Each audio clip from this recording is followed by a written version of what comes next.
Hey everyone, Doug here from 2 Plus Stuff, and I am yet again snowed in with the snow apocalypse in the Seattle area. And excuse me, I'm going to open some plastic blister packs here. And work called me last night and said we're not having work today, so I'm here home again doing some more stuff. And last Friday I was able to hop on the chat this time, like early midday for me. It's 10:30 right now, and people in the UK said like, "Oh, thank you so much for being at a time that we're actually awake and stuff like that." And so I thought I would just do it again, just hop on, get some UK fans excited for a little bit of content. So that is kind of the plan. So what I'm doing right now is I'm going to point the camera down in a second, and I am building up my Kharadron overlords. If you didn't watch my video that came out today, basically. I needed a painting break from my Beasts of Chaos. I'm still playing them. I still have the army. I'm selling off some of the extra stuff. I have so many gore. I'm just never going to use that many gore. But I'm selling off some of the stuff, but I'm keeping the army. And I'm really enjoying it. It's a lot of the same color because I'm going Gabe Spawn. So it's like a lot of the same Rakarth Flesh color across so many models. And I painted, I think I calculated almost 100 models in like 5 to 6 weeks. So I'm just kind of burnt out on that color. Anyway, so I'm going to show you what I painted so far, because actually in the time it took me to make the video that went up this morning, I actually got quite a bit more done because I paint very aggressively. And so, yeah, let's go to the downward cam and I'll show you my progress here. Switch that. Okay. And if you're in the chat, see people popping in, let me know if you can hear and see me okay. So today's video, we're going to be building a chemist as well as 3, what do you call them? Engine riggers. There's some over here to the side, but they were already built in a lot that I just grabbed. So let's see. I'm just going to move some stuff around so I can see the chat a little more clearly and respond to everyone's questions. Yep, some more folks excited about a Europe-friendly time. That is the goal. Anytime, I think on Fridays, I'm going to start consistently doing an early day show. So if this works for you, Andrew, what time... Oh, sorry, that's not how you said it. Konstantinos, tell me what time it is for you. I'm very curious. So, Andrew says, bro, tell me if you have any info on Skaven battle line options in the new tome. I do not. Unfortunately, I was told I was getting a early copy, but I'm assuming it's because of the huge snowstorm has not been delivered yet. So I'm very bummed about that, but it happens. But if it doesn't arrive, whatever that, I will still be getting the book no matter what to make sure that I can do lore content and stuff like that. So, let's see here. Why Mechano Dwarfs? Well, because I needed a break from painting flesh colors on Beasts of Chaos, and this is a lot of metallics and things like that. So it's very different. It's a nice break. Also, it's a break if I want to play them as a different kind of army. Like, they're very different mechanically speaking. So the stuff that I got painted in the time it took me, let me see if I can hold them up. Maybe you'll get it here. But that is the Barak Mornar, the scheme that I'm going for on my ships. I got 20 of these dudes done. So yeah, quite a bit of progress there. There's 2 lots of 10 here. You can just see them on the left screen. In that time as well, I also met a gentleman yesterday and picked up his lot of partially built KO. And it's kind of all over the place in terms of assembly and painting, but it shouldn't be that hard. So I have 5 Thunderers here, as well as 3 Engine Riggers, is what they're called. Yeah, and I'm pretty pumped about it. This Engine Rigger actually broke off his base at one point, but I put some liquid green stuff in there to help kind of hold it in place, and then Gorilla glued it down, so letting that cure. But yeah, that is pretty stinking exciting. August says, hey Doug, how's things? Painting up some Minas Tirith warriors right now. Actually going to be painting some KO for a friend soon. Any tips? I just started. Pick a paint scheme, and Duncan probably has a video on it. And that's pretty much what I did. I like the Barak Mornar, like the fluff behind them, as far as like they're the super shadowy, most piratey type of KO, and their paint scheme looks great. It's very striking. This nice cream or khaki color. It's a little bit lighter than khaki, so it's kind of a cream color uniform under the really, really deep teal. I just thought looked really, really great. It was a good complement, different colors totally than I do with my beasts.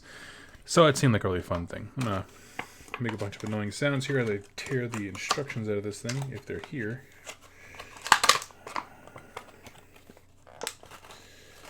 Let's see. Nope, no instructions. Okay.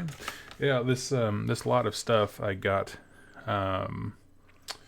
It is pretty much all partially assembled. I think he was building things as far as like this is the chemist, the hero, and he put it on its base with just the torso. And I think he was. I'm not really quite sure why this guy wasn't fully built, to be perfectly honest with you. But like, there's another set of Thunderers that just don't have guns. I think he was trying to practice and figure out what setup he wanted before he really committed, which is fine. It just like when you receive that kind of used lot, you have to kind of figure out like, okay, where does one begin trying to understand all this stuff? And I think most things I have instructions for. So we're just gonna kind of wing it. I'm actually gonna pull up a picture. What do I got? Here's a picture of him, the chemist here, just so I can get a good reference point. I don't usually build when I do these things, but you know, I didn't have a whole lot to do today. I painted so fast on the other stuff, I was like, well, I need to slow down a little bit, so I don't want to outpace myself and the amount of stuff I can produce too fast, which stink to burn myself out of my project that's meant to help me from burnout with another project. Alright, here's that one, and this one. Okay. Let's see here. Streaming on Monday. Seattle must be snowed in heavily. It is it snowed last night, but the big thing is it's freezing quite rapidly. It's like it's supposed to rain later today. So like temperature wise it's not a big deal, but the thing is that our city has no infrastructure for like dealing with ice other than keep driving on it until your tires melted away.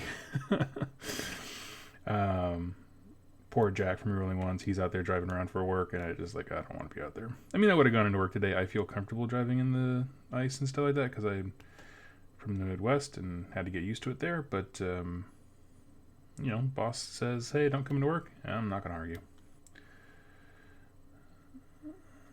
All right, I think that's just the torso bit.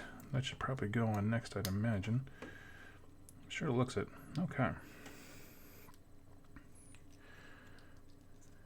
Have a heavy Skaven haul lined up for this weekend, Will. Oh, that's awesome. Tell me, what are you getting? I actually am going to be picking up some, what are they called? The Storm Fiends? I'm not starting Skaven as an army. I just really like those models, and I've learned from this KO project that there's so much value in having something on the side just to paint when you need a break, just to reinvigorate kind of my hobby juices. So I'm going to grab the Carrion Empire set because Jack wants the Flesh Eater Court side. But yeah, so that's awesome. Tell me what you're getting. Charlie says, first time catching a stream, working on some Gene Stiller Cult Griblies. That is awesome. It is the weekend for it. I think that was released this weekend, if I'm not mistaken. Okay, here we go. Here's the head.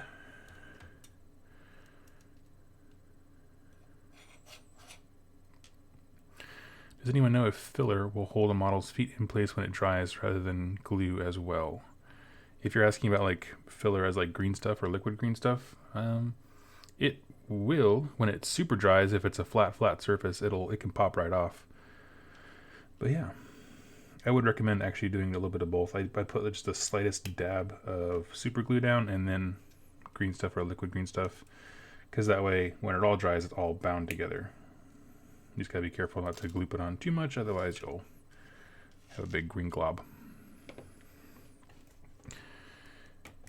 Let's see here. Angie says, got my pre-order of the Terrain Endless Spells Collector's Edition Tome. Will be splitting the new box with a friend later. Sweet. MYR Mir says, just started getting AOS this year and wanted to say thank you for your channel. Helped me a lot. Oh, absolutely. Thank you all so much. It's very kind of you.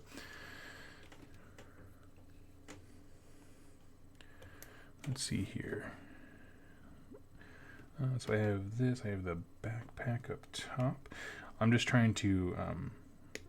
I do this a lot because I tend to buy used lots of models and then kind of rebuild them. where you're just looking at the picture and being like, how in the hell does this go together? Like this piece in the back right here, I have no idea where this goes. Oh, it's the front of the gun. Okay, that makes sense. It's fun. It makes it like a really fun puzzle. You can't do it with bigger models because they're a little more intricate, but it does make it a kind of little mini challenge. Oscar says, hey Doug, greetings from Peru. Ah, it's awesome. My local game store finally became GW official stockist. I think the first in my country. Excited to buy some Storm Vermin since I feel Scryer won't be that good. That is awesome. Well, I'm so glad you now have an option for GW stuff, man. That is legit.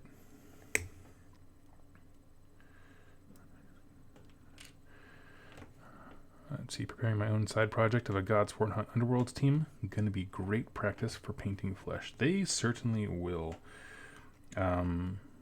I think for my Dark Oath War Queen, I went too light on her. She almost looks like albino, like which is like a really cool look, like to make sure like super scary, like ghost looking.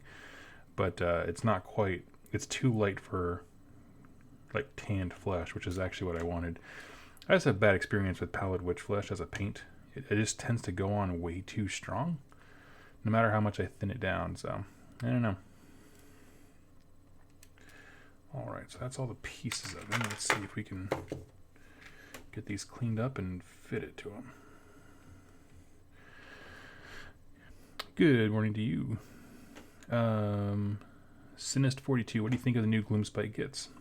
As far as narrative stuff, I covered it in my Lore Week videos. I do think their book is super interesting in terms of the lore it gives. But I think it's really well done in terms of why these factions would fight together. Part of me still wishes that Spiderfang was included with Bone Splitters, but I get it. What else do I feel about it? I think it was the best battle tome to do a good job of putting that faction in the context of the setting. Like, it doesn't just say like in the Fireslayers book is actually a super noticeable example where they say like, hey, this hold or forge or whatever you want to call them, Badak, they're in fire and this is what their icon looks like, and they don't give you any more information. It's literally just like 3 sentences max. Whereas all of the little like around the realms things for Gloomspite Gits, they are fully fleshed out. They tell you what they want, what they fight for, who the current leader was, and they don't tell you specifics about what unit represents them. So you can really you can take those little nuggets of lore and like really create a fleshed out army of literally anything. And so I thought it was probably one of the greatest jobs of like setting you up to make a lore based army that you think sounds cool, but still not limiting you in terms of, you know, what you should take. Because you'll see that sometimes in a lot of the older books, it'll be like, this Ironjawz warband really focuses on Gore-Gruntas. And you're like, well, I like that color scheme, but I don't want to focus on Gore-Gruntas. You know, that kind of stuff, where they have that tension there. But this sets it up perfectly to be like, do whatever you want. Here's a cool story. Yeah, no, I thought it was a really well done book. As far as competitively, I haven't. Well, I shouldn't say competitively. That's not what I mean. I mean in terms of actual gameplay. I haven't played against them myself. I don't know anyone who actually owns them. I know I gave... got heads rolling. Gave Jack a whole bunch of MoonClan Grots. I just... You know, at that point, I was just starting the Beasts of Chaos. I was thinking about collecting them, and I just didn't want to have 2 Horde armies. You know, I think that's... Most folks understand how that would drive you crazy. And so... got those to him, and it's one of those things like he's really hot on his Stormcast right now because he's doing a fantastic job of painting them. So they're just kind of sitting there chilling. Maybe one day we'll get to them. But yeah, I don't think anyone. We have a local. At the last event I went to, a gentleman who brought MoonClan Grots, but it was like a couple weeks before the book came out, so like, you know, he had no idea what was in store. None of the previews were running yet, and that kind of stuff. So he was a really cool guy. I expect him to make extremely flavorful armies, just based on the little bit that I know him. Let's see here. This goes on this way. Okay.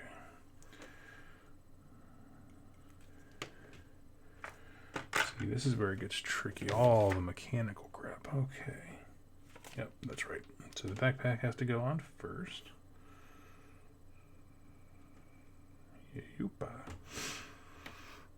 I'm just gonna hop in the chat while I'm just reading stuff off here. I'm going Barrack Urbaz, but shading large areas such as the ball, engines, and boats with a green shade, so it looks blotchy and bad, but the tome shows them as green tinged metal. Any ideas? Ooh. I'll have to look that up. My book's in the other room. I'll have to figure that out. What kind of effect they go for. That's interesting. Christopher, Pallid Witchflesh is a close proximity to Dirty Bone, in which my favorite color from the Reaper line. You just can't beat a good off-white. And that's the thing. Whenever you see... I use Pallid Witchflesh effectively as an off-white, like a really good highlight. It's actually the highlight, extreme highlight for these guys, which is a cream Ushabti bone is the main color there. But when you see Duncan's tutorials when he's painting flesh, a lot of times he'll do Rakarth flesh with a highlight of Pallid Witchflesh, and I think that's way too stark of a difference. And maybe, I don't know, I'm not quite sure what causes that big difference, but yeah, it never seems to work for me. Alright, so we got...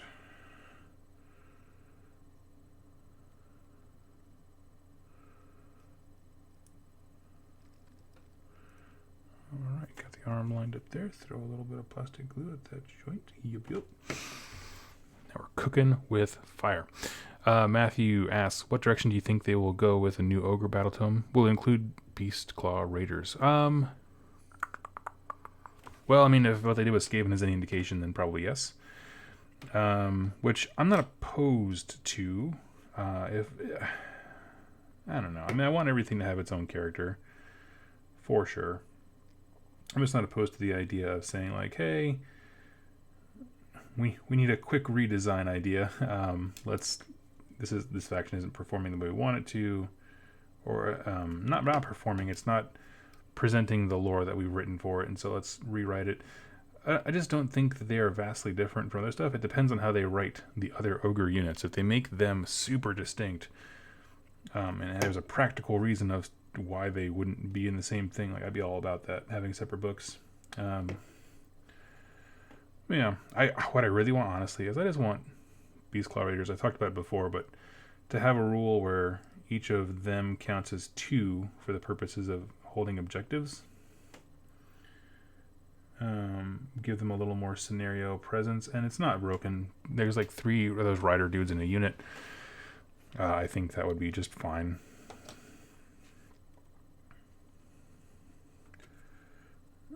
So that would, I mean, if they got an objective and cleared off the enemy there, it would still only count as 6 guys. That's not game. It's a game changer for them, but it's not game breaking. So yeah.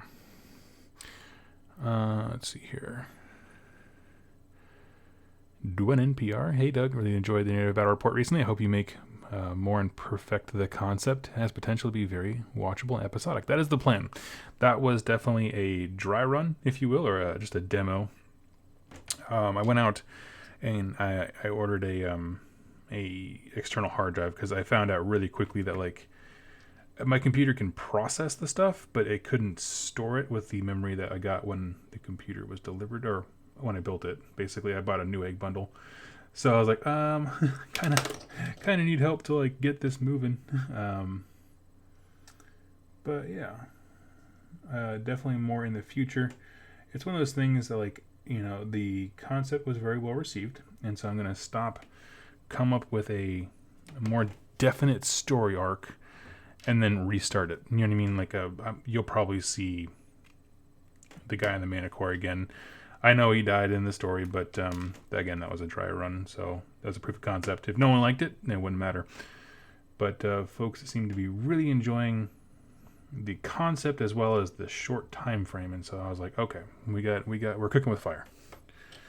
All right, Ether Chemist is donezo. I think he looks right. Let's take a look. Oh, you know what? This whole time, this little thing is an instruction manual. Derp. Okay, so we have front, that looks right. Back, that looks right. Sweet. I'm thinking They have his big tank thing on the back here being brass, but you could easily make that glass with like liquid. I've always wanted to try and paint the liquid vial things like that. Like, what's the tutorial they did it on? They do it a lot for like 40k stuff. People have like vials of liquid on them. I think that'd be kind of cool. Let's grab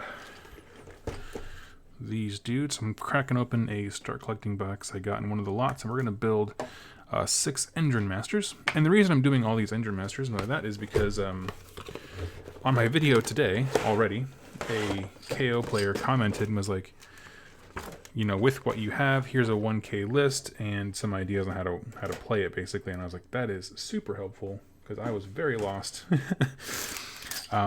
So that's the list I'm building, and it's the list that's going to be on Rerolling Ones at some point. There's the need of flight stands.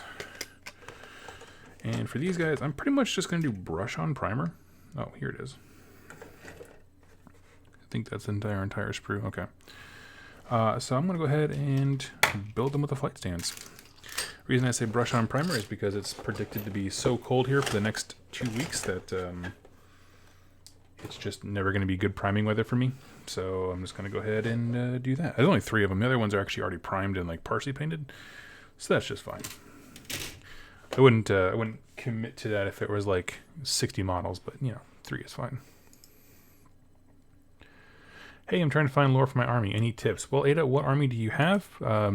Best thing I can suggest to you is, if you don't have the Battle Tome, go ahead and get the Battle Tome and find out parts of it that really appeal to you. Everyone has where they're from, where they're going, and what motivates them to do it. Those are great starting points for creating character and things like that. Let's see here. What's your favorite Skaven clan? Clan Molder, actually.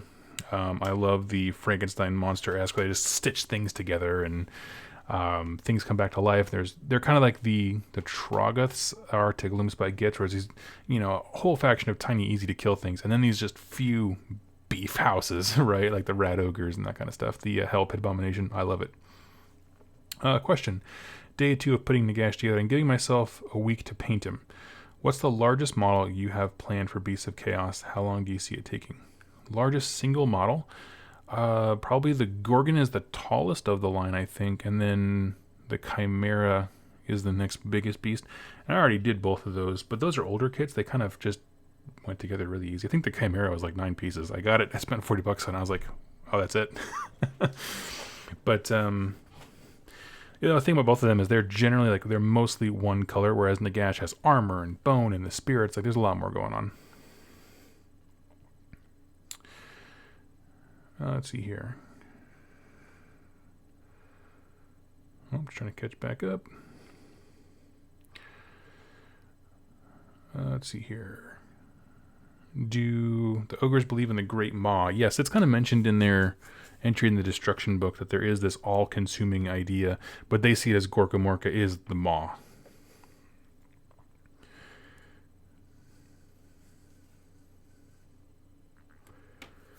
Gabriel says, "Woo, Doug, you're live like all the time these days. Keep it up." Yeah, you know, that's one of the reasons I wanted to get this new apartment with the second office, is so I can just sit down, plop up, and start recording. Before, I had to, like, in the one-bedroom apartment, I had to, like, set up a backdrop and get all kinds of lights and stuff set up. I can just have it all set up all the time, so I can just go live. Let's see here. According to the AOS website, Beastclaw Raiders and Gutbusters are considered separate armies, while Skaven, Grot, and Beast Scouts roll up together with their book release. That's an interesting point.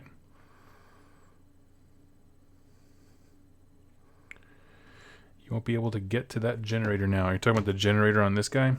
I'll figure it out.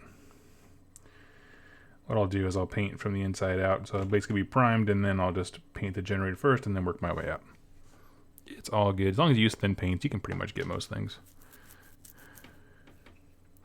Have you seen the Magnet Baron flight stands? They're great. I have not. That sounds cool.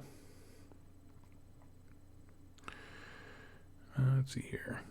If you want the primer can and it's black, you can pretty much prime in any weather. Interesting.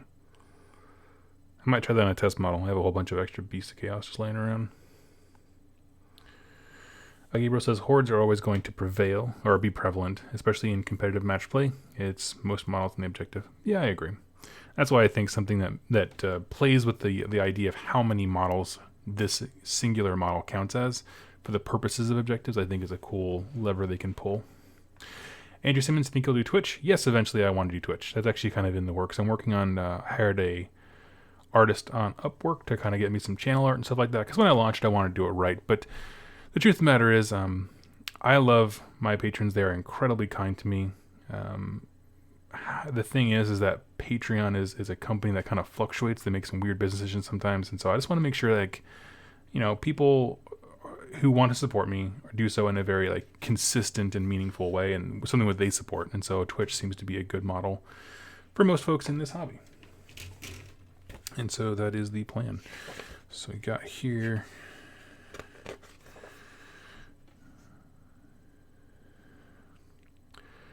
I think next battle tome will be Chaos Barbarians. Yeah, dude, that'd be sweet. Oh, the next battle tome is going to be Corn, but let's see. Yeah, Doug, love you. I'm from Europe. I'm so happy to catch you at a live stream. Yeah, dude. Hey, Kevin. Welcome to the party, pal. Have you seen Miniac YouTube? He primes in Wisconsin winters.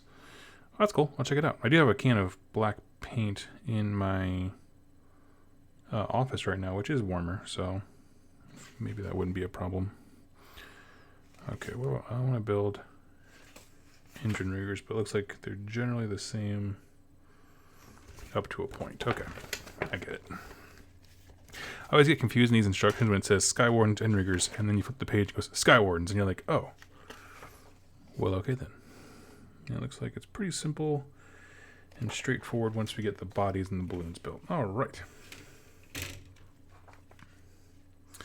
Looking forward to subbing to you then, Twitchland. Oh, thank you so much. Yeah, I hope to have that live probably next week or so. There's kind of this weird thing where you have to like, before you can have subscribers like that, you have to like start recording things, get a number of hours done, and then do not paint under 50 degrees Fahrenheit. Yeah, that's kind of what I was afraid of, Nick. But yeah, anyway, with Twitch, there's a lot of like hoops you have to jump through to get everything working. So I just figured I would start it small, really push people that way. The main thing I don't want to do is, you'll see often people who have Twitch channels, even though they can, once you reach the point where you can get subscribers and stuff, you can basically feed it live so that your YouTube and Twitch are in sync, like it broadcasts to both simultaneously live. And what I don't like at that point is you'll see a lot of YouTubers really focus on their Twitch viewership because that's where the money comes from. And I don't want to be like that, obviously. That would really suck. So lore videos will always be on YouTube, and then live content will likely go through Twitch originally. It's kind of how it'll go. But most of the vast bulk of my content is stuff that's pre-recorded, which would always be on YouTube. So 3 and 4 for the legs. Here we go. I love how good GW has gotten in the recent years with keeping all of the parts that are relevant nearby. It's like the torso and the legs were all right there. It's nice. For the next guy, 5 and 6. Here we go, 5 and 6.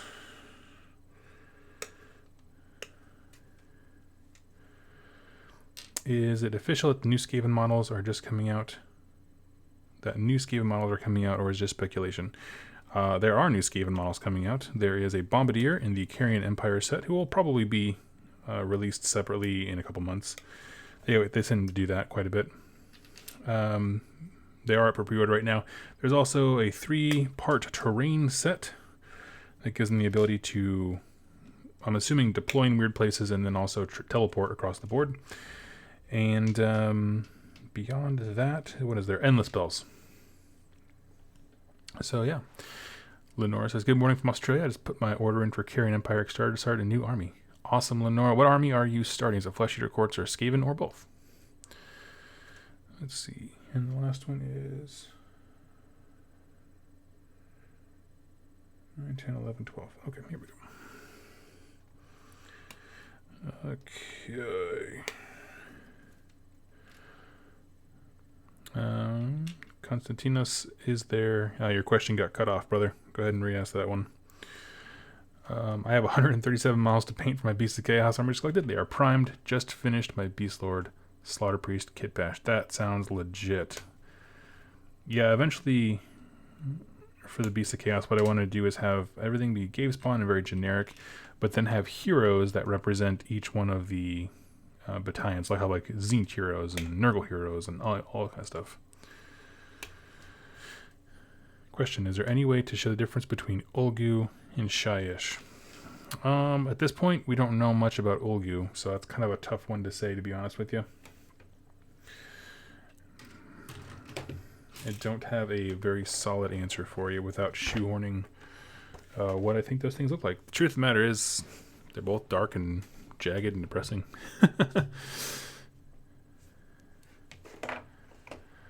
Let's see here.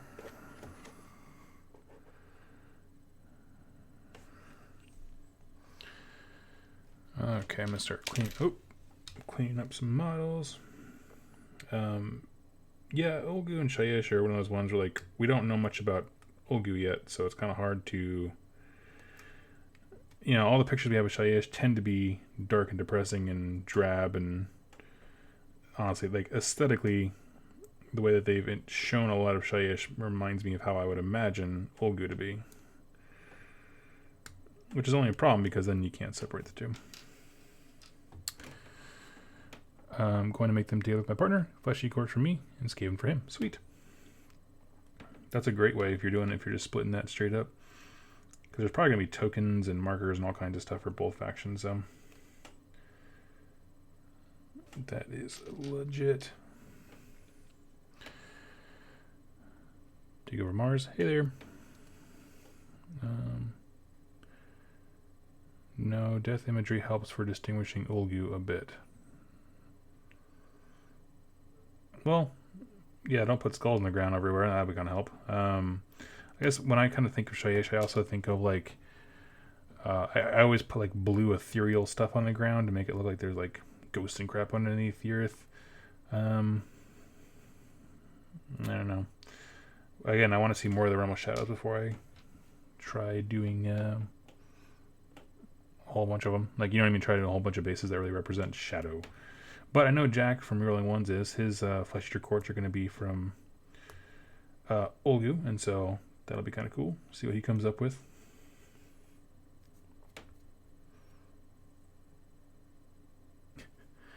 I'm stuck in my UPS truck. Oh, poor Jack. Can you go over all the realm stones and what they look like? Okay, off memory. Giran, I don't know what the actual in-game name is called, but the realm stone from Giran is it's like a liquid jade that constantly melts into, or it is like ice, melts, turns into gas, and reforms. So this little mini cycle of life, which is what it's trying to represent there. Chaman, it's like Chamanite is that's name because that's the easiest one to remember. Is a floating liquid ball, kind of like if you can imagine Mercury, where it's like liquid metal, but it's like floating in a perfect sphere. I think for Gur, it's kind of an amber-looking thing. It's like it kind of looks like literal amber from trees.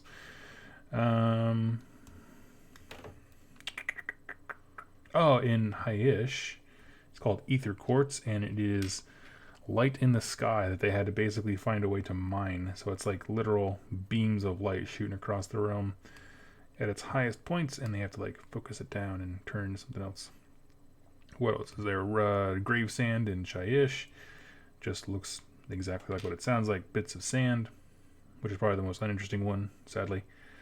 But it makes it easier to carry, which is good for plot reasons. What else? Those are the big ones that I think we've seen quite a bit of. We don't know what. Well, I guess that giant terrain piece with the big telescope on crap on top that came out for Sigmar stuff. That one could also. That one's supposed to be made out of like a Azure realm stone. I don't know what that's called. I'm sure it's like Azurite or no, because Azurite is another word they use for something else. I don't know. Let's see. Take over Mars. Do you think they will make new elves for Malekith's faction, reuse the older Dark Elves models, or make new ones? Make new ones and use the old ones like they did with Daughter Kane. Probably Daughter Kane style one. There's a lot of good quality models there. At least I'd like them to. I'm torn. I mean, I think all the stuff for what is it? Scourge Privateers and Darkling Covens, that kind of stuff. Like, they have great models. They just do. Just a shame they don't have. They need some model diversity for sure. Just because it's a very hoardy army, which is awesome. It just gets really repetitive on the painting. Right.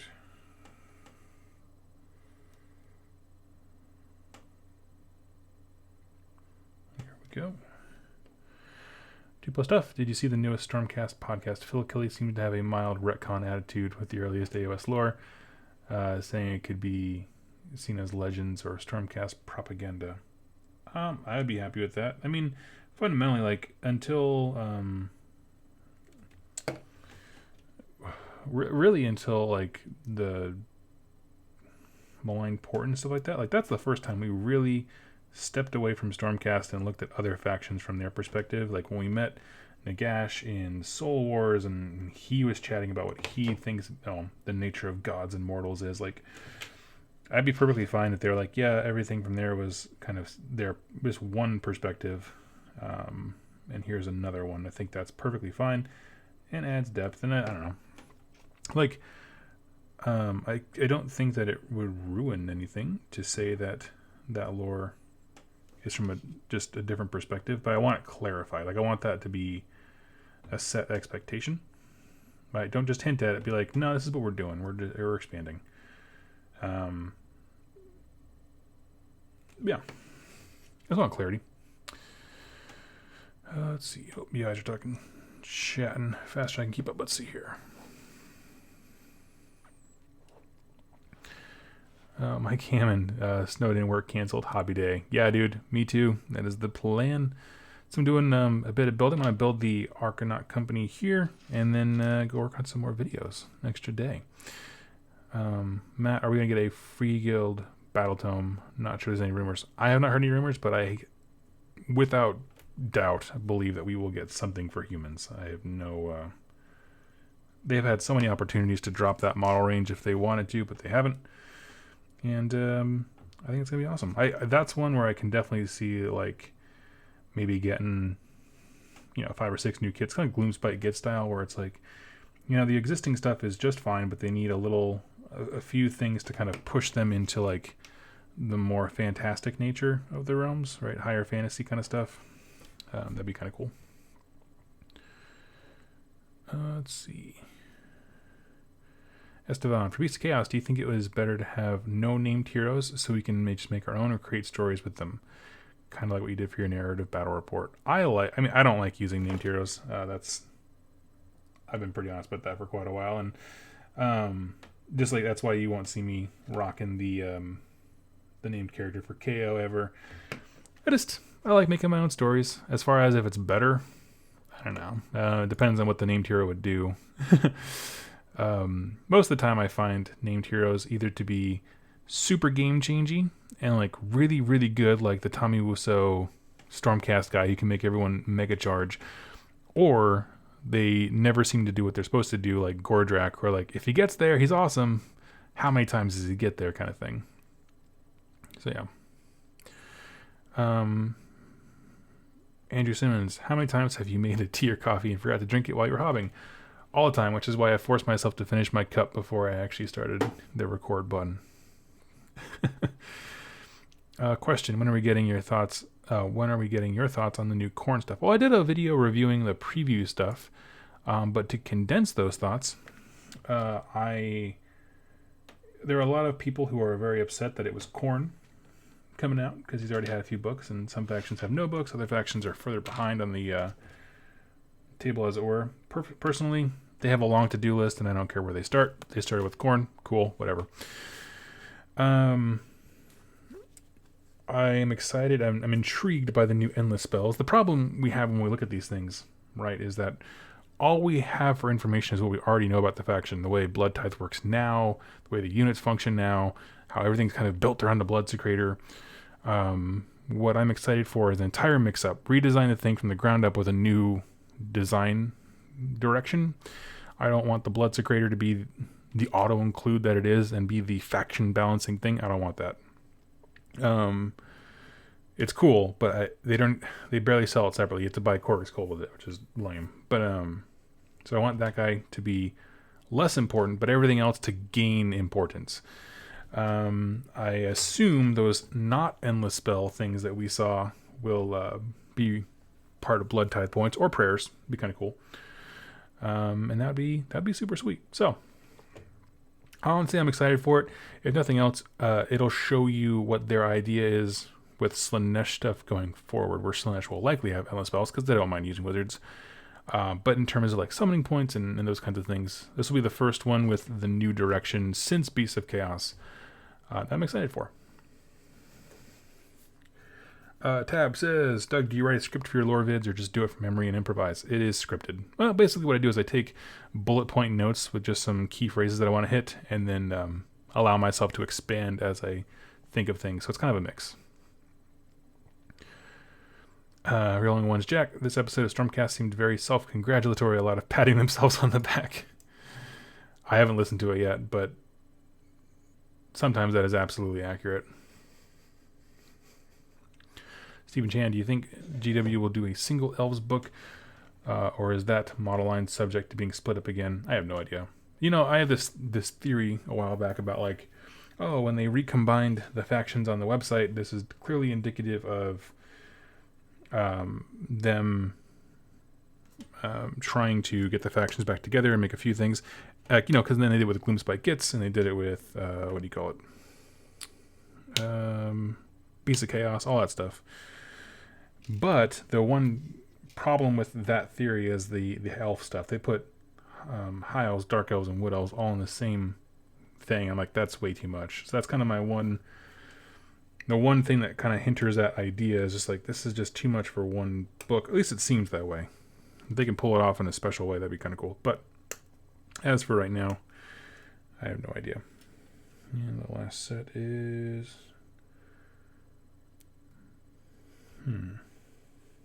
here we go. Got lost on the sprue.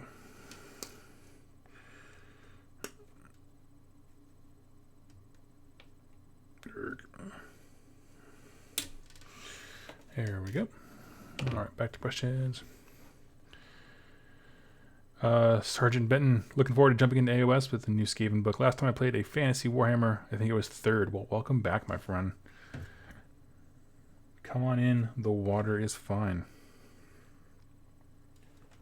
Let's see. Okay, so we get this one. I think Skaven book is going to it's going to rock some faces off. I'm not going to lie to you. There's all the things are there for them to succeed. They got great endless spells, access to all different kinds of units, Stormcast style. In terms of like just like always having a tool for a job. They got Battle Shock immunity access with their endless spell. Oh my goodness. I think they're going to kick some faces in. We'll see though. I think, it's one of those things, people kind of crap all over tournament folks. But at the end of the day, like those folks pick the list they do because there's some part of them that really likes that army. And there's so many people that like Skaven. I think we're going to see competitive folks really diving into that one more than some other factions as far as like finding ways to make things work. More effort's going to be put into it. So I'm excited to see what comes out of it. I mean, I think there's going to need to be probably some FAQs as far as like model interactions and list design rules and things like that. But I think all in all, it's seeming pretty stinking good. So I'm happy for you. The AOS doubles tournament I was in had my Beasts of Chaos get slaughtered, yet I still had 2 major victories and 1 major defeat. The random allies had better stuff. Yeah, I find that it's more of a scenario army.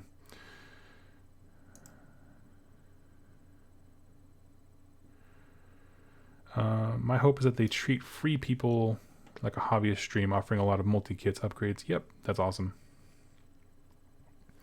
Tracker asks, are Chosen, Chaos Chosen, worth their point cost, or do you know any cases where they were effective? I do not own any, and Mark tells me that I need to, just to have all of the access to Slave to Darkness units. Never used them before. The thing about them that sets them apart is they have rend and nothing else in my army really does. So that'd be kind of nice, but it's rend 1, so if you need more than that, you're kind of on your own. But I don't think they're bad. Let's see.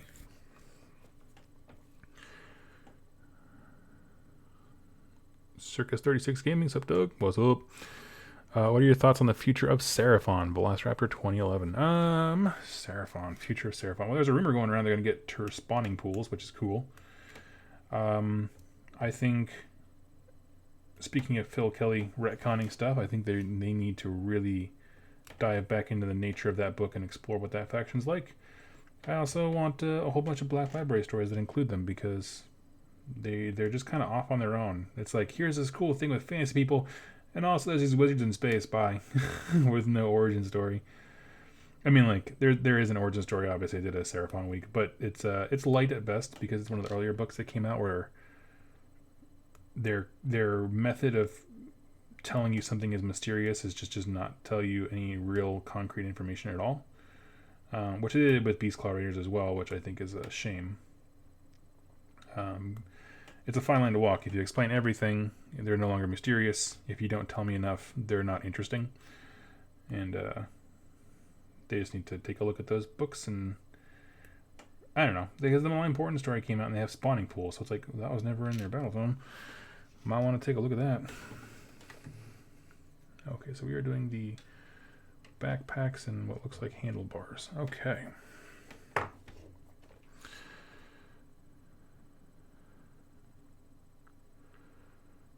Let's see here. I'm just catching up here. What do you think is the worst value start collecting box? Worst value. Value is a hard one, because someone might approach an army and want to build very specific things. One of the lower value ones for sure is the Kharadron Overlord box that I'm building right now, simply because it doesn't give you the battle line stuff, so they only have one battle line option, and it's not in this book, or the box set, so you are required to go out and buy something else. Beyond that, I've never been a huge fan of the Iron Jaws one, because you end up with like so many war chanters or whatever they are, and I don't know. I like the Gore Grunters. That's a great unit for sure. But then like 10 orcs, I don't know. It's not my favorite. What's your opinion on the Git Mob Grots disappearing from the shop, losing iconic stuff like Doom Divers, and one of only 2 possible Gloomspite allies? Honestly, I don't miss them one bit. They were old models. They were cool, and they're cool, iconic in their design, but in the actual practicality of building those models and painting them, I don't miss them at all. You know, I think whenever they drop something anymore, people get upset, and I understand that, but do you miss them? I mean, like, in 2 weeks, is anyone really going to mind? I don't know. It's tough. People who have large collections that had that stuff from forever ago are going to miss them. But I think most folks, they're just not. They don't meet the standard of what they're going for with the rest of the faction. They put too much hard work in everything else. Let's see here. My friend hates AOS with a passion for taking it over fantasy, but Skaven book got him coming back. Yeah, I hope he enjoys it. That's really cool. In terms of like their temperament and motivations, Skaven are probably the least changed faction. Oliver says, good evening from Germany. Good evening, my friend. Punishment 90 says, came to say hi. Saw you on the Adeptus Podcastus. Love the channel and seeing an awesome fantasy channel. Played for a long time, then switched to mutually 40k. But want to come into AOS. Well, welcome. Hope you come. It's a lot of fun. Question, what do you think is sabotaging you from getting battle tomes early? Well, right now it's the weather. Before that, I'm not quite sure. just to give you guys a little insight, basically, whenever a battle tome is coming early, they basically just send us an email that says, hey, this is coming, and then there's zero information and tracking information provided. So I don't really know. I'm just kind of like, if it came, yay. If it doesn't, thanks for thinking of me, I guess. Let's see. Let's have to go into specific. What's what they do.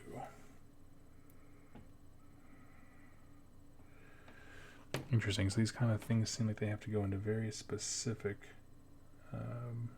joints. Yep. Okay. So this is his, and you are.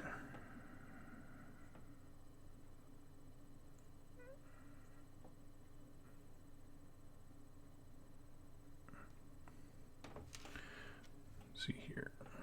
I'm tracking you. Yeah, lost in the warp. Exactly.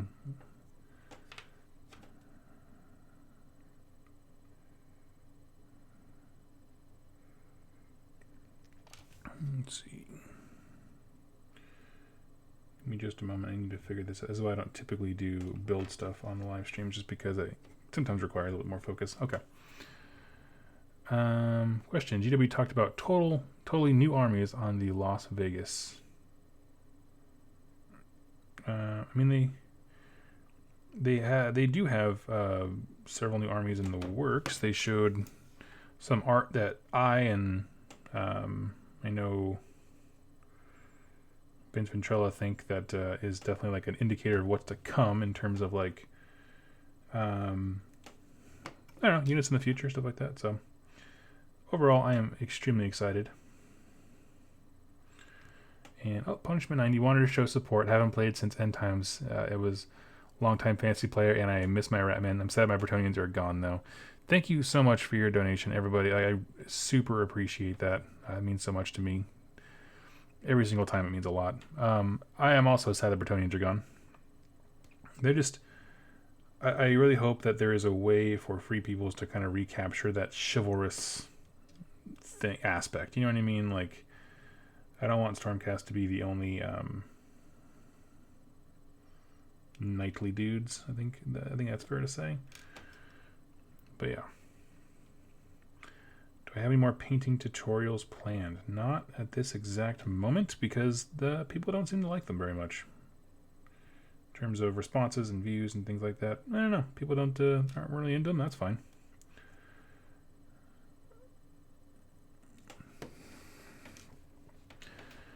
Let's see. Bretonia should return. Not as cannibals.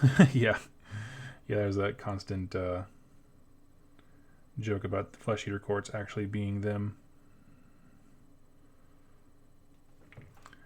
They use a lot of the same like Arthurian imagery and that kind of stuff. So, absolutely.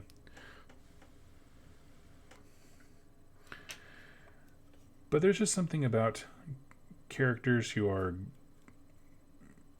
I don't know, like Stormcast are good, but they're a little more complicated than that because of the way that the souls and stuff like that work. I like characters that are good just to be good guys.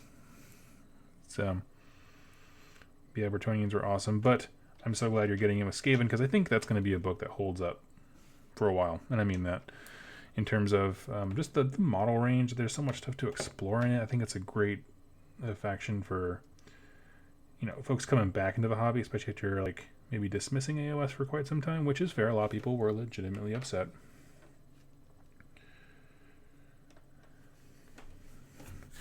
There's also Grottonian Squig Riders. That's a great one. Best AOS army, and why is it the Gloomspite gets? Well, before the release of Flesh Eater Courts and I'm sorry, this piece is just kind of befuddling me.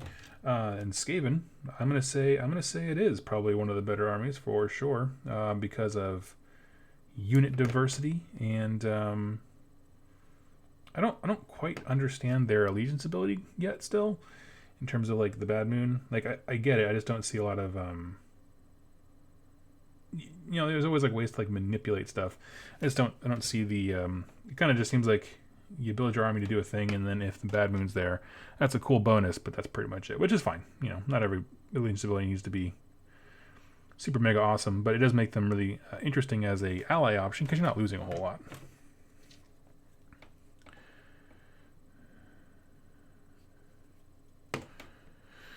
Let's see here. Punishment 90. Sending peasants to die for the glory of the lady isn't good, but they were peasants. Well, yeah, exactly.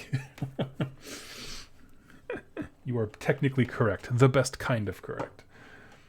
Let's see here. So we have got... Just looking at the instructions here.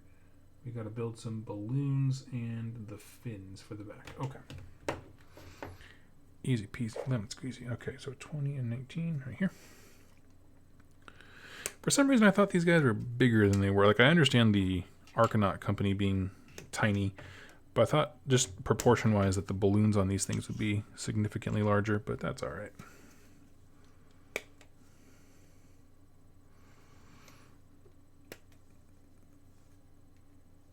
Let's see.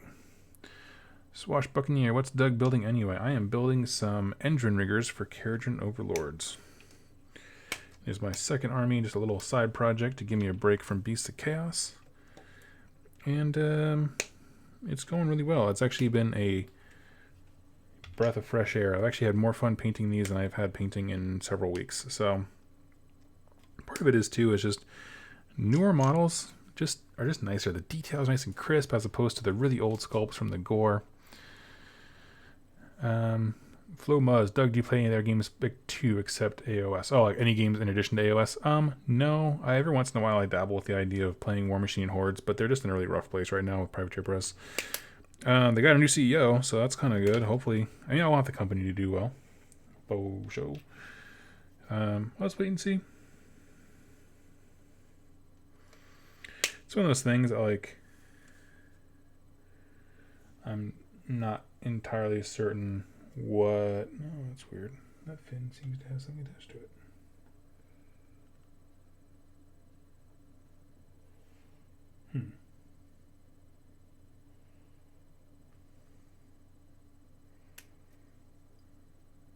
Okay, sorry. One of these fins looked very different from the picture.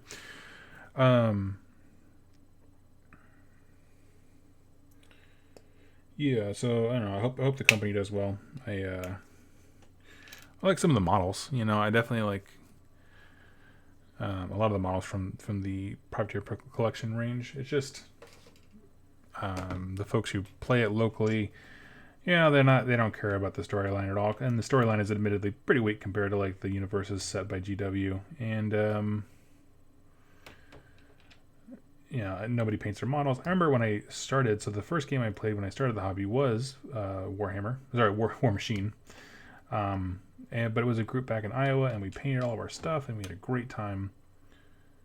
It was really cool, but then I moved out here to Seattle area, and they're a lot more competitive because like some of the big premier events happen out here for War Machine Hordes, and so I don't know, people just were more on the competitive side, didn't care for narrative-based stuff, and nothing was ever painted. I was like, this is not why I play miniature games. So yeah.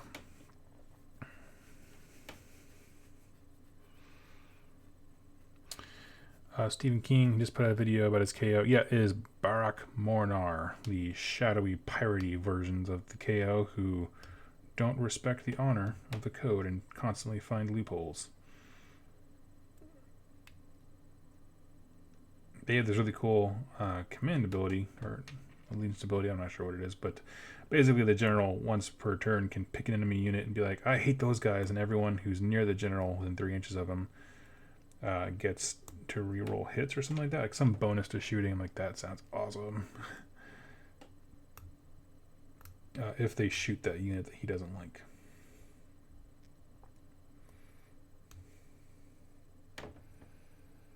Alrighty. We are getting there. Swashbuccaneer, my group barely paints their models, and seeing tables of full gray plastic irks me. Yeah, it's weird. Like, if somebody is new to the game, it does not bother me in the least. And it's not a requirement that I would ever put on someone. Like, I would never shame someone if they walked to the table with glary models. Like, I would just never do that, because it's more important that we all enjoy ourselves and have a great time and laugh than it is for me to be like, I played a game with painted models. I don't really care. But, you know, if I'm trying to schedule a game, I definitely, especially now that I'm doing a lot more pictures and things like that, like doing on stuff on Instagram, I want it to look good. I don't think that's unreasonable. And sometimes it's just like very simple stuff. Like the game I played against someone going to LVO last week, her name was Carrie. She had Nurgle Demons. It's basically just like did a few different washes and super simple techniques. Like it doesn't take much.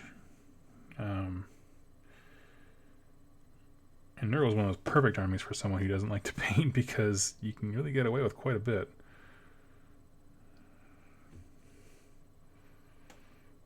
Oh, a piece of flash right there in the way.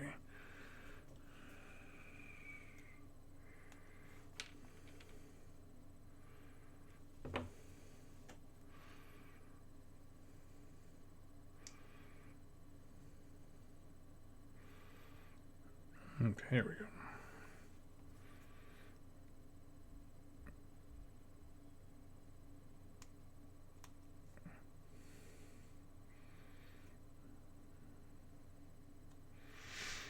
Okay, balloon had quite a bit of flash on it. Let's see. Question: how can one become a Patreon? Is it on the YouTube channel? No, it is. If you go in the link in the description down below, patreon.com, it'll walk you through sign up, and basically it is billed once per month. I will have a Twitch channel pretty soon if that's a preferred method of support. But either way, I want to say thank you so much for even asking. That's very kind of you.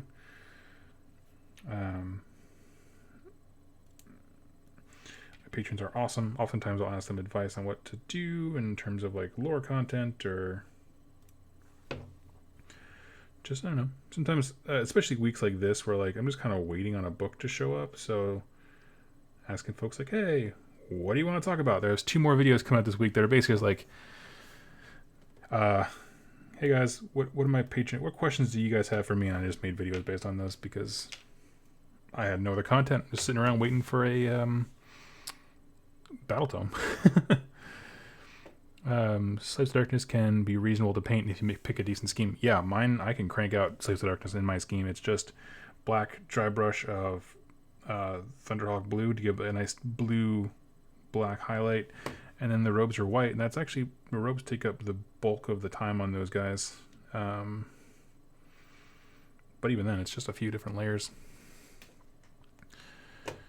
So the last army I collected was 40k squats. Whoa! Now I'm looking to join my son in AOS, but cannot decide which army. Well, your thoughts on Darkling Covens? Darkling Covens, I think, are one of the most interesting armies in the General's Handbook with their rules. What I will warn you is, if you haven't collected in a while, they are a troops-heavy army. K. Terry, I believe is how you say your name. They are a very troops-heavy army, and so you're going to need a lot of models. But to reward you for that, a lot of the units in this game will say stuff like, hey, if this unit has 20 more models, you get this bonus, right? Either extra attacks, extra speed, better hits, that kind of stuff. So it will reward you for taking large units. The cool thing about Darkling Covens, if you haven't read their allegiance abilities in the General's Handbook, is when they're counting how many dudes are in their unit, they count how many guys from other units are near them. So if you have 10 guys in this unit and 10 guys in another unit, they both count as having 20 because there's 10 and 10. And so that's kind of a very unique spin on that design idea. And I just think it's super neat. And no other faction has really done anything quite like that. So I like unique things, you know what I mean? And how effective they are, I have no idea. Because it's so model intensive and high numbers of units, I don't really see people playing them. You know, you'll get those occasional people who used to play Dark Elves and have those models on hand. But I just personally don't know any locally. But I think it's a neat design mechanic, and it's very different. So absolutely. The only people I shame for unpainted models are my siblings. Yep. I think you can get away with it there. Who cares if they have a good time? It's all about you. With your siblings. That's funny. Do you ever play or get intrigued by 40k? Your AOS content is so good, I want some 40k. Well, thank you for that compliment. I super appreciate that. As far as 40k, I kind of every once in a while get interested in it. I love the gothic style and all that kind of things. I think it's very intriguing. One thing about 40k is I I'm just not a huge fan of the rules, and I have a tough time finding a plethora of opponents that I enjoy playing against. Here's the thing, like with AOS, it is the easiest thing in the world for me to say, like, I want to play a narrative game of AOS. I just like narrative games, period. And I know 40k has the same open matched and narrative play kind of stuff, but I find it much harder to find someone willing to make a narrative-based game with me locally. I have one friend who was actually on the show. His name's Ben, and he was on talking about his Daughters of Cain, who is awesome. Always have good fun games with Ben. And AOS, 40k is more his jam. He has a large Salamanders army. Yeah, just a matter of finding other folks. That's been a big limiting factor for it, for sure. What else? Also, like, I do have I have a Primaris army. It's Space Wolves Primaris. It's just, here's the thing, there's so many channels doing 40k lore that I just don't think that I would be unique, frankly. And there's so few channels doing AOS lore that it's just a much more comfortable place for me. And honestly, since I started a gaming group on Thursday nights for AOS specifically. I used to go to another town and play 40k, and then just play AOS every once in a while with the guys at Rerolling Ones. But now that I have a regular group for AOS, man, I haven't even thought about 40k, to be honest with you. I've just been really enjoying all this stuff. Let's see here. Konstantinos wanted to publicly thank you for dozens of hours of company, but I feel like this is just talk, so Patreon is next. Thank you so much. That means so much to me. It really, really does.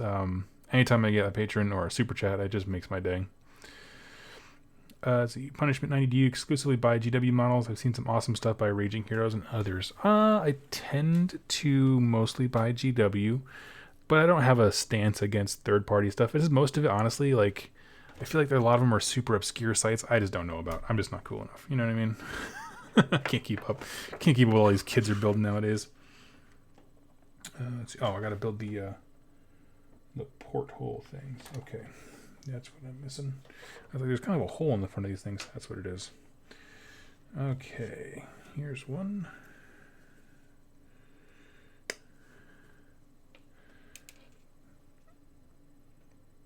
Let's see. Where does your gaming group meet at? We meet Thursdays, if you're in the greater Seattle area, at Mox Boarding House in Bellevue, Washington.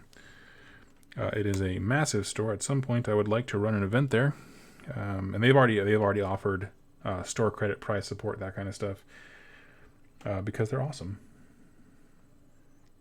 And they, obviously they have a benefit to seeing communities thrive, but it was nice to just have one of the guys come up and be like, hey, you're doing really good work. Here's some price support opportunities for you. That'd be really awesome. I was like, sweet. So, but, here's the thing, like, I don't know what kind of event I want to run. Like, I think just doing a match play tournament is not really my style. So it's just a matter of trying to figure out, what do I want to do? Also, I'm pretty sure I'm just stuck here looking for the smallest bit in this whole frickin' sprue. 21.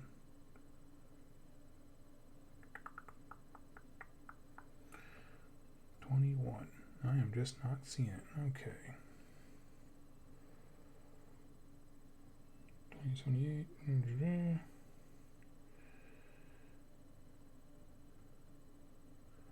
Oh, no, there it is. It's so tiny it looks just like a piece of flash sitting on the outside. All right. Let's see. Do you think Mantic will ever catch GW? Will ever catch GW? I'm not sure I understand the question. Catch them, like catch up to them in terms of like model quality? They've already surpassed him with the zombie kit, I'm not gonna lie, but everything else, I don't know. It's got to be so hard for any other miniatures company to compete. Not just with the quality of models, but also just like the online brand social media presence, that you got to pump out so much content to get people excited for what you're doing. It's a monumental task what they do at the Warhammer TV team. All I have is to compare it to with what I do here on YouTube, and it's huge. Okay, so we got this guy. This guy should be this guy. Okay, here we go. Hey Doug, just wanted to give my thumbs up for your narrative battle report. It was really nice to see done. Oh, thank you so much. Yes, Ronnie, yes, the shorter battle reports are definitely apparently in demand. It was a lot of work, I'm not going to lie. Part of that work was halfway through production. My computer was like, I don't have any more room. And so kind of had to scramble to figure out like, okay, what can I delete? That kind of stuff to make room for stuff. Other content, but yeah, it wound up being okay. I think it came together rather well, and it was certainly very well received. So there will definitely be more. I just need to actually sit down and come up with like a story. You know, I think I might do like, it's not vignettes is not the right word. What am I trying to think of? Anthologies. You know, like season 1 would be this very specific story with these very specific characters, and then it'll give me a chance to like, okay, I'm tired of playing, Beastmen, for example. I'm going to play something else, and then I'll just do another set of stories. But they're going to be linked together while they're going. That is my idea right now, at least.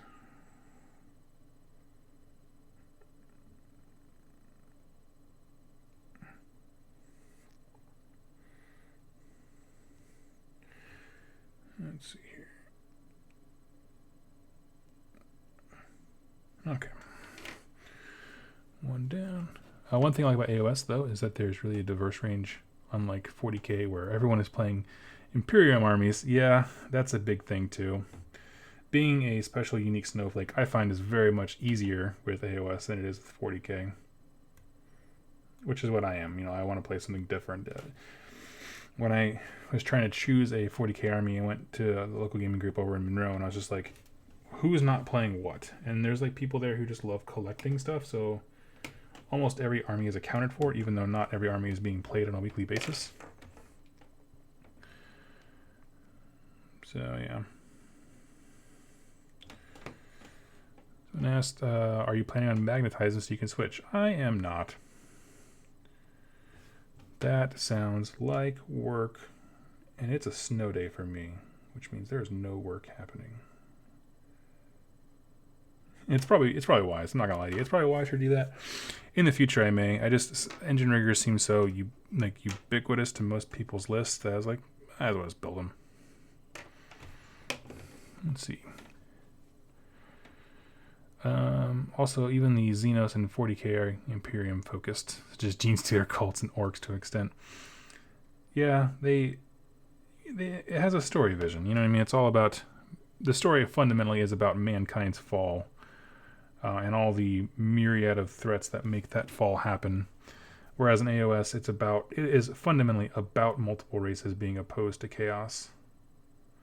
But I say multiple races, like that includes Ironjaws, have nothing to do with free people, and that kind of stuff. I think it's it sets itself up tonally to be much more diverse. Let's see here. I have fond memories of that KO army. My first game of AOS with my Seraphon with against them. It didn't go well for the dwarves. Demon lizards. Magnets are for losers. Just buy more. No. Magnets are for losers. I'm going to magnetize more of them. And I am going to magnetize a bunch of Zangor. The thing is that I know that I want 6 of these guys because I like the way they look with the big rivet guns. And that kind of stuff. Because I don't magnetize everything doesn't mean they're for losers. Let's see. I have Ronnie saying, what races would you like to focus on as the protagonist and antagonist in a narrative event? I think, I don't know. I'm actually going to follow really closely what Nova Open does this year because they do large narrative events that are very inclusive to all different kinds of actions. I have seen it be like order, chaos, and like and the spoilers. Spoilers being like death have their own plans and so do destruction. And so it's those 3 teams kind of vying for control rather than like side A, side B. Yeah. Let's see, I have about 4Ks of KO that are magnetized with your magnet kits, and it was a pain but worth it. I can imagine magnetizing that many dudes. And these are tiny little guys. The last owner of the Arcanaut company, he did magnetize the arms of all the special weapons. They kind of a pain to get off, so I won't do that now. But they are magnetized. I'm not sure what magnets he used. They're not super strong. Yeah. guys are coming together just fine. Okay, so we're going to flip in the directions here and go to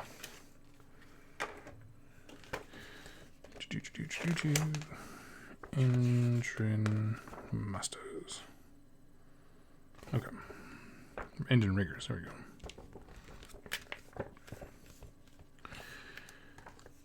Let's see. Question: what do you think Warcry will be like? What are you hoping for? I've heard a whole bunch of different opinions on Warcry. Some saying that it is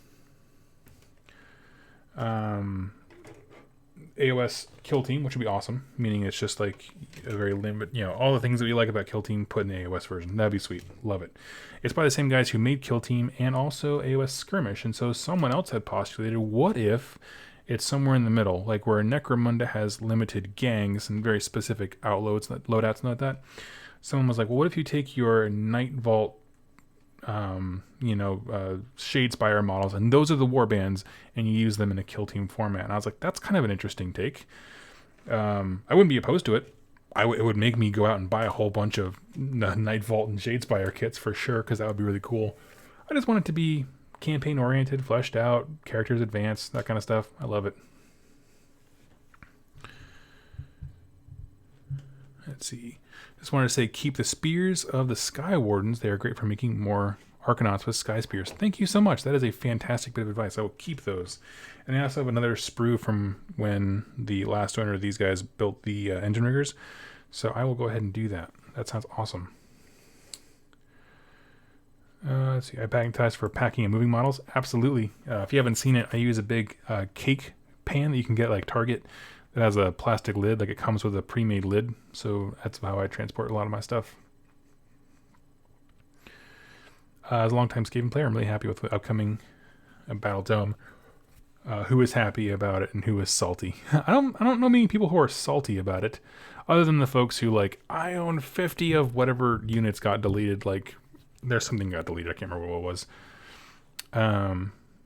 Yeah. There's always salt people who are devotees of a faction. Punishment 90 says, can we just bring back Mordheim? Yeah, that's kind of what I want. I don't want it to be exactly Mordheim. If you know that Kill Team is just, I think, a smoother version, a toned down version of Necromunda, in terms of it's a lot easier to understand. The rules flow a lot cleaner. That's what I want compared to Mordheim, right? Where it's just a little streamlined. Yeah. Esteban, do you think that Warcry will allow you to ally within Grand Alliances, or that some of the factions... I have no idea. Yeah, I have no idea. One of the great things that balances Kill Team and makes it really good is the limited roster. If you're playing Space Marines, you get these options, nothing else. If you're playing Tau, these options, nothing else.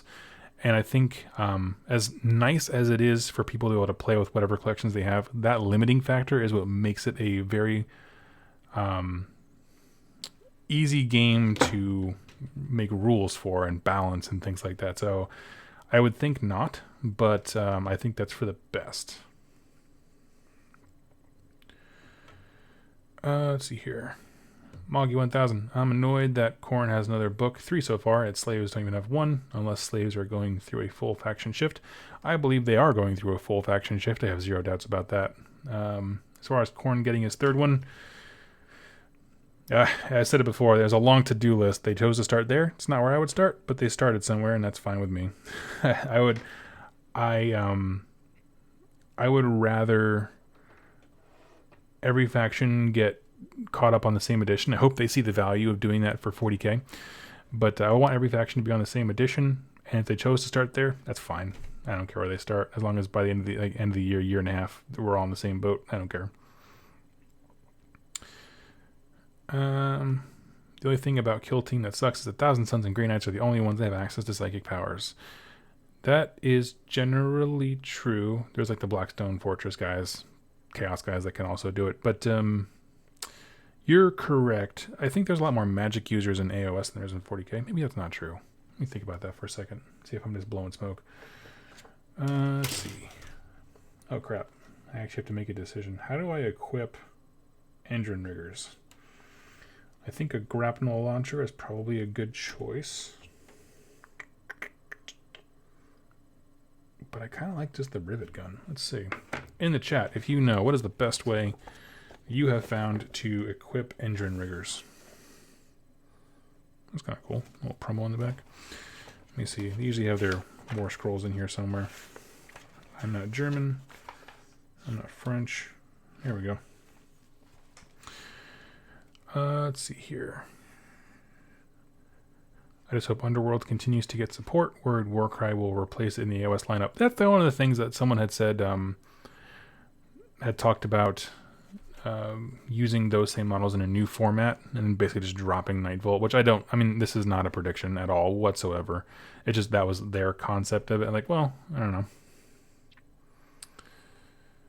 Let's see here. I found engine riggers are best with pure saws. Aethermatic saw best buffed by a ether chemist. Okay. Grapple got changed in the errata ghost submachine gun. Okay, so it sounds like universally everyone's like Aethermatic saw and rapid fire rivet gun, which I think is their base. Armed with rapid fire rivet guns and Aethermatic saws. Okay, I'm just gonna go with the 3 basic dudes, which let me see what I got on the guys who already built. Aethermatic saw. Okay, yeah, looks correct. Saws on saws on saws. That's right. Let me just make sure. Okay, yeah, that should be fine. We'll do that thing. I do love that the Aethermatic saw is, of course, a sword with a saw built into it.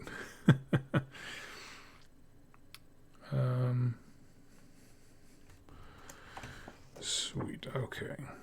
Yeah, we'll just go with that. That sounds nice and simple. I like when things are simple. I mean, honestly, this army has so many like different weapon profiles, like with the ships having like 4 guns each. Keeping the units to be relatively the samey in terms of like 1 to 2 weapon loadouts, I think is going to be definitely a nice, good thing to do. So let's see. We're picking out the heads. Let's see if he picked out a head on the other guys. The Mizzen Master. Yep, there sure is one there. Okay, sweet. So we don't have to pick another one of those. So we'll pass on the Mizzen Master.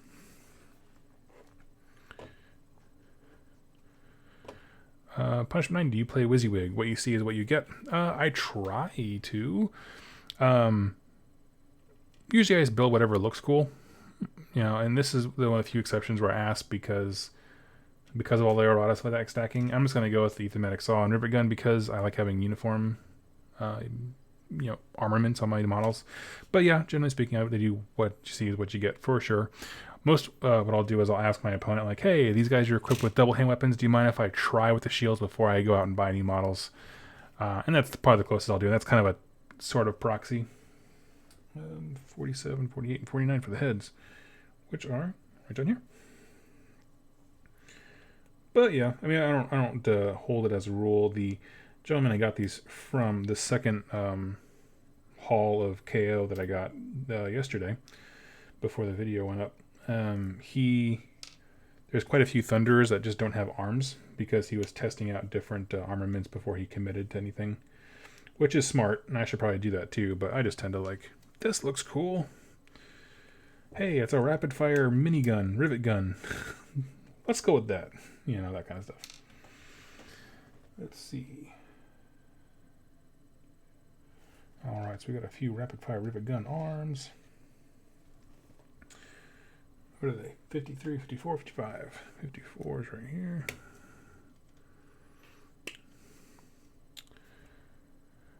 I bought a few KO models. I was surprised how small they were compared to the box picture. Yeah, you know, they seem even more stunty than Fire Slayers, but I think because Fire Slayers are always like up on their toes because they're running at you, maybe, and obviously the Mohawks make them seem taller.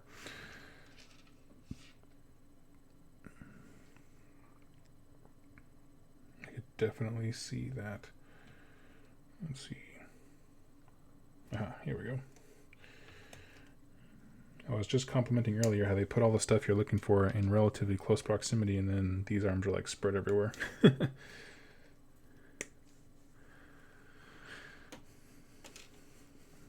Let's see. With the look and lore of KO, do you think they will make crossover to 40k at some point? I doubt it.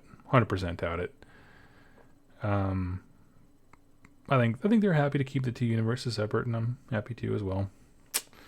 The Rust Belt Blacksmith dug the KO books and more scrolls could be misleading. Yeah, for sure. Always check FAQs and stuff. It's just a good idea. Let's see, and here's all the weapons I need. Boom.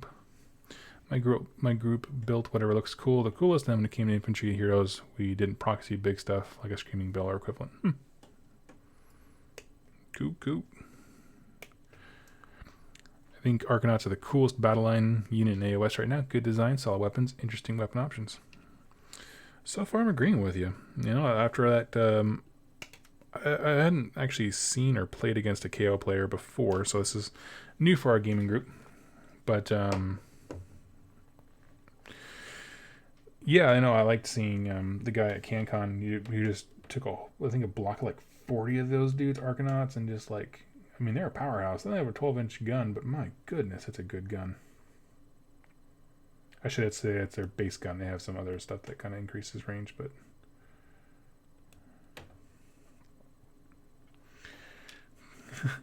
debate time. Coolest battle line unit that goes to Blood Warriors. Let's see. Blood Warriors are super cool. That's a battle line choice. Mark at one point wanted to do like a list with like 30 or 40 of them. And I was like, that sounds brutal. Aegis Lanesh, question: when is your next narrative battle report? Good effort on the first one. I really enjoyed it. Thank you so much. I don't have a timetable on the next one, to be perfectly honest with you. What I'm doing right now is collecting sound effects and music from sources online that's open source, just because I want to add a lot more of that. That was a common, not criticism, but constructive feedback, I would say. It was criticism, but that sounds like a negative thing. People just wanted more sound effects, more music, that kind of stuff. So I'm going to collect those first, and then I'm going to basically storyboard an entire, like, quote-unquote season. You know, what direction do I want the story to go, generally speaking, and then make that happen. So one of the ideas I floated around to patrons before is there is a place in the Realm of Death map called Hope's End, or Hero's End, something like that. It's been a while since I actually looked at the map. But the idea being, I would create a city. I already have a city map made, and it basically just be a series of like 3 or 4 battle reports about the siege of this city.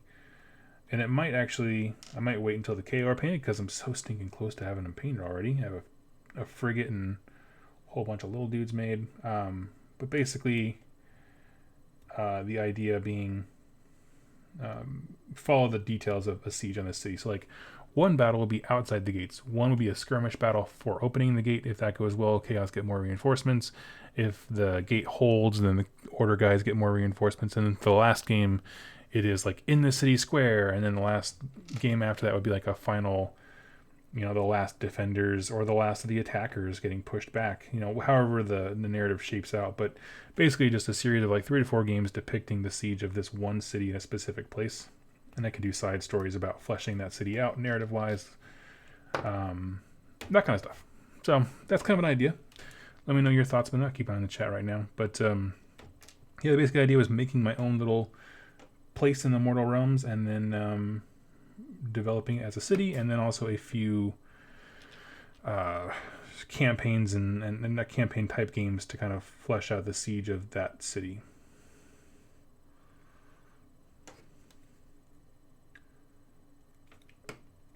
But I think that would be a pretty cool, idea.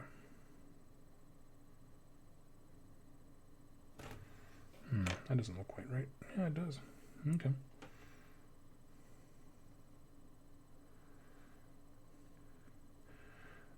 Yeah, so just kind of doing stuff like that where the idea is focus on creating compelling stories, but, you know, just like with my lore videos, they seem very improvisational, but I put a lot of work on the back end of making the story arc before I ever begin. You know, how I want it to go. The forces need to be fully painted and that kind of stuff. And there's other things I want to include, like obviously, like I said, sound effects, noise, that kind of stuff. But even beyond that, I want to have opponents, because people are like, it sounds like you're just playing with yourself, like a one-on-one game. And I was like, yeah, I am 100% just rolling dice against myself. It's the whole point of the the test. So let's see here. Don't let two frigates defend a city. The poor people are doomed. Question: how do you think the pros and cons of skeleton warriors versus zombies? I'll get that and engage. Yeah, I probably won't have the KO defend a city. That doesn't sound like their thing. It seems like they would just leave it. But it'd probably be like Stormcast or humans versus chaos forces. But, I was talking about doing like an anthology type setup where every season, quote unquote, 3 to 4 games is a different story arc. Because then my next one could be, the adventures of Captain Blargy Blarg as he sails across the skies. And then it would just focus on KO going from battle to battle in search of riches and profit. And if I don't make enough profit, then the campaign was a failure and that kind of stuff. That kind of fun things like that. So I think that would be a lot of fun. There's a lot of ways to go. I think the anthology thing, not limiting myself to a long, forever stretched campaign, I think is definitely the way to go with that. Gage Porter question: what do you think of the pros and cons of skeleton warriors versus zombies?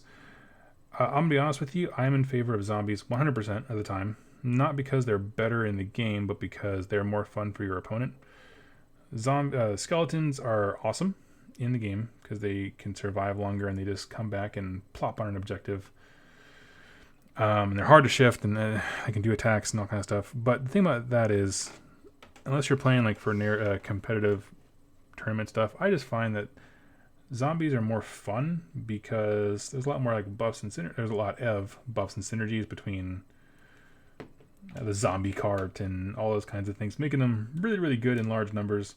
But then also your opponent just has the fun experience of clearing out zombies and like in droves. It just sounds so stinking fun. Like you're constantly pulling models off the table and they're constantly feeling like they're doing something because they're killing stuff. I just think it sounds like a better experience. Yeah, that's my thoughts. I don't have any deep thoughts on it. I'm not a tactical person. Probably the wrong person to ask for that. But in terms of like user experience, I like zombies more. Captain Blondebeard flies again. Exactly, yeah. Let's see here. Have you read Overlord's Iron Dragon, the book? I'm reading it right now. Great Insight on KO. No, but I'm going to... I'm reading Black Pyramid right now, the Hollow Knights book. But when that's done, I'm going to pick up a Kindle and get the KO story because I'm very excited about that. Boss Slag this. So Doug, apparently we are AOS clones. I left a comment in your KO video how we're doing the exact same things. Yeah, dude. I saw that. I haven't gone in and responded to all the comments yet, but that's awesome. Got these guys nice and built. I love them. Looking super dope. I think I will wait on the flight stands. I was going to put the flight stands on and then brush on primer them because I didn't want to go outside and primer in the snowstorm. But I'm just going to wait, I think, just for a little bit. Wait for the day to clear up a little bit.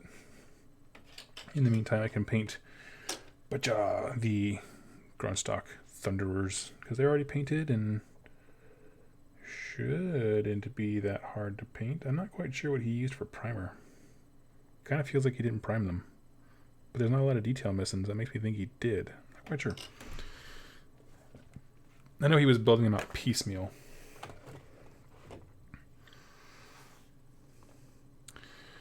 Black Pyramid is so good. Just be aware it takes place before Soul Wars book. I did not know that. I had nothing. I've only been like 2 chapters in, so I had no sense of time yet. That is cool. So yeah, those are my ideas for the narrative stuff. The thing is that like my armies that I own right now are Beasts of Chaos, Slaves to Darkness, the KO, and I do have some Nighthaunt for my wife, but frankly, I don't really like painting them, so I'm not quite sure how it's going to go. Do you have a video that explains all the OS backstory till now? Not a singular video. That's a tall order to condense that. I'll try to find something, figure something out for that. Question: what tips do you have for doing conversions? I'm looking potentially convert a Lord Exorcist into a Necromancer for a Death Rattle army I want to build. I actually have a video. A patron asked me about doing kit bashes and conversions with that. That's coming out later this week. It talks about the tools I use, which is very simple. It's really honestly everything you see right here. And then just starting small, finding ways to... the biggest thing, honestly, is scale. Just making sure the parts fit what you're trying to do. Like, you don't have a super big head on a tiny body and vice versa. And then that, just experimentation. So yeah. Let's see here. Age Slanesh. How do you think the Slanesh story will develop? No idea. I imagine the events of Soul Wars will probably set off or set Slanesh free, but I have no idea. Let's see here. Really wish there was an AOS timeline where all the books reside in. That would be nice. Some of the earlier books weren't necessarily linear, so it's kind of hard to figure out where they exist.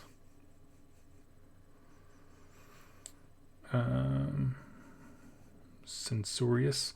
I also hate painting Night Hunt. Can never make myself get through one of the models before I just go paint something else. Yeah, I painted like a few units with hers, and I'm just like, this is not fun for me. They're too spindly. I don't know. A lot of blending effects. Took a lot of time. So these guys are a good break from everything I should be painting. That is exactly the plan. They're going to kind of match the guys on foot here for the most part. They have some heavier armor because of the chassis that holds the balloon to them, but this should be good. And this should just basically be a lot of repainting stuff that's already painted. That's all right. That works for me.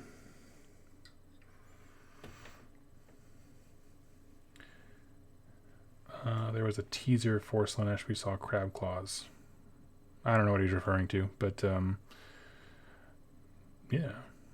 If you mean like a one of their like Wednesday, pics where they take a picture of a model, I can't remember what they call it. That was actually, we believe, a part of the Chaos Space Marines. They have a guy in their art with a similar crab claw. Non-linear timeline books is my number one complaint. Fair enough. It's really hard to come back from end times to figure out the lore. I wish I had somewhere to start. Your videos have helped, but it's so rough to learn all the lore over again. Yeah, dude. Let me put something together this week. I'll try to figure something out about... It'll probably won't go live till next week, but a way to condense the events and bring people forward for sure.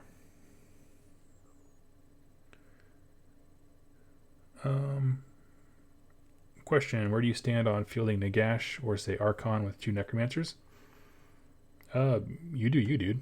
you can play whatever you like, man. You're asking, like, do I think it's effective? I don't know. Honestly, I don't know Death very well. I mean, level with you, I have no idea. I know Nagash is super ball busting because of all the spells you can learn, but that's honestly pretty much it. With the new up-and-coming battle tomes being remade, what do you hope to see in the new KO tome? Well, I haven't actually played the army yet against it, or I played against like just a few Arcanaut and a ship in a demo game before I bought these off Parker. If they just made the Night Vault set and it was like one guy has a flare gun, if that guy shoots someone, everyone gets +1 to hit, I think it'd be fine. Beyond that, I think the biggest thing is when you roll dice that just never seem to hit, and a lot of that is the shooting with the ships. The interview with Sam Pearson about Beast of Chaos, basically they go into a board meeting when they're designing these battle tomes, and they say, what are the ways that people want to play this army, right? And they came out with like beast heavy, infantry heavy, and some other stuff, right? They came up with like this variety stuff. And so they then, when they're talking about artifacts and unit designs with that, they're finding ways to enable you to play these various ways to play the game or play the army. And so I think when they go back to do KO, they need to focus on, okay, how do we make ships, which are the most iconic models in the faction, how do we make them better, right? How more useful than just transports? I think that is going to be the key, is finding ways to make ships relevant and fun and engaging, rather than a one-trick pony, the clown car. And so I think that's definitely going to be the option there. And so stuff like, I know Tom Lyons on Warhammer Weekly has said, and I kind of like this, the gun hauler, the very, very tiny ship that no one takes because it's just not really worth it. Making him some utility. People can grapple onto him. He can transport a little bit of stuff. Maybe he can have a hero inside or be a buff, thing for other ships. He can take some of their damage, but not a whole lot. Yeah. So, and Tron LP says Arcanaut frigate is just a glorified Rhino. It is. And that's the thing. The Ironclad can be nasty. He is the gunboat, but when you pay $80 for a big old ship that looks super baller like the frigate, I want it to do something. And so I think taking a step back with the design team and saying, like, how do we make those ways of playing infantry heavy on foot with the Arcanaut stuff, a heavy emphasis on effective range shooting, because Stormcast do shooting so much better than the only shooting army, this guy's, and it's just kind of rough. They're in a weird place. But, I can ally in ballistas and then actually be a shooting army, I guess. That's kind of cool. Let's see. So today we have built the Chemist and 3 more engine riggers. And all of these guys you see on your left, so a total of 6 riggers, a Chemist, 2 units of 10 Arcanauts, and 5 Thunderers, plus a frigate that's off camera, is going to be my 1,000 point list. And that's going to be pretty stinking cool. So the Thunderers are all armed with the basic rifle, just to get more shooting attacks in there. And this way when the Chemist buffs them, it's even better. So that's kind of the idea there.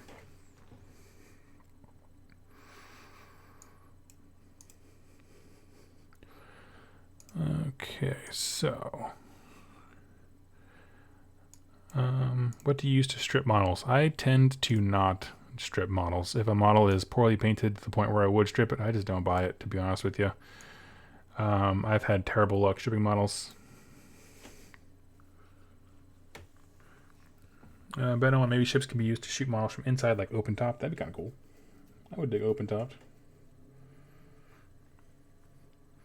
I'd actually be okay if I was gonna say if they have like an Overwatch mechanic where they can shoot people charging them, but they already exist in AOS because free people have that. That's kind of their allegiance ability from the Battle Tome.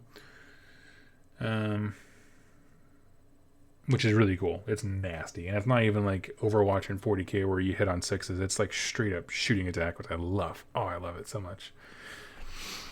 If I had infinite money, I'd build a free people's army right now. But I don't. Let's see. Torpedo salvo would also make for a great endless spell. Yeah. I mean, yeah, since we're detaching the idea of endless spells from magic, i.e. see corn, yeah, that'd be so cool. Imagine a giant torpedo that was predatory, right? And so like maybe it's one use, but like your opponent, you're fighting for control over who's guiding the torpedo, so it might fly across all over the table and then hit something and do a ton of mortal wounds. That'd be so stinking fun. Let's see, I would love to see a game of KO versus KO. I have a classic naval battleship. That'd be really funny. Especially if you just do the old naval battle thing where we always kind of circle each other for a while. One Kharadron can also get Overwatch by taking a ship artifact. Oh, is there oh, my book's not with me. Dang it. Okay, there's an artifact that lets you shoot when they're coming in at you. That's kind of cool. Oh, you know what I do? I did hear about that. That is true. I want that to be a universal thing. Or maybe you just have it be an artifact on a hero, so like anyone near them can do it. That'd be kind of fun too, because then it gives you like a core shooting base, like on foot, on ground, and then the ships can mitigate. Yeah, I don't know. Last word, Nick. I don't understand last word. Oh, last word is the name of it. Okay, yeah, right on. I was very confused for a split second. Stop talking about ship combat. You're making me want to play Dreadfleet again. That's the first time I've heard that. Dreadfleet was awesome back in the day. I remember I won a copy and I really enjoyed it. We used to do Dreadfleet, but then like when the ships hit each other, we would pause and then do a small like 1,000 point game where the two armies were fighting each other. Like the idea of like it's on ship combat. It was super fun. Battle Round 0. Sorry to change the subject, but what are your thoughts on a Troggoth army? I love it. They're better than Warherd in every sense of the word, where they regenerate without any kind of special requirements. There are a few models. They look fantastic. I saw them in person for the first time yesterday. They just look super fun. Yeah, they get better if you have sneaky snufflers behind them to give them all the bonuses to chucking rocks and things like that. But I think there's a lot of game to them. Thank you, Ryan. Yeah, clarifying that. Shoot one weapon when charged. Let's see. I think these guys are on 32s, it looks like. Yep, 32s. Okay. Let's see. I have an extra frigate I'm going to be selling off to as well. Let's see. Kharadron Overlords. I just don't think I'm going to need 3.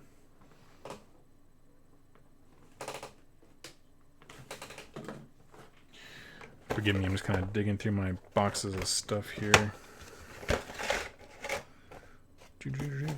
Yeah, so like most of the stuff that I got in the second lot yesterday was unassembled or partially assembled. Like all the bodies for the Arcanauts are on there, but none of the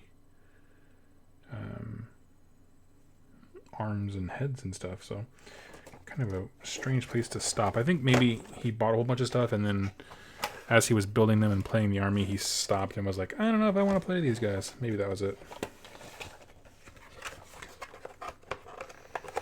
Okay, got those guys. That guy. Yeah. Let's see if I can remove this. So I have this Thunderer that I just don't like the basing for that he did. But the cool thing about using super glue is if you get in there right with an X-Acto knife, you can peel it up like it's a bad sunburn, and it is just weirdly, grossly satisfying, which is what we're doing right now. Oh, it's perfect.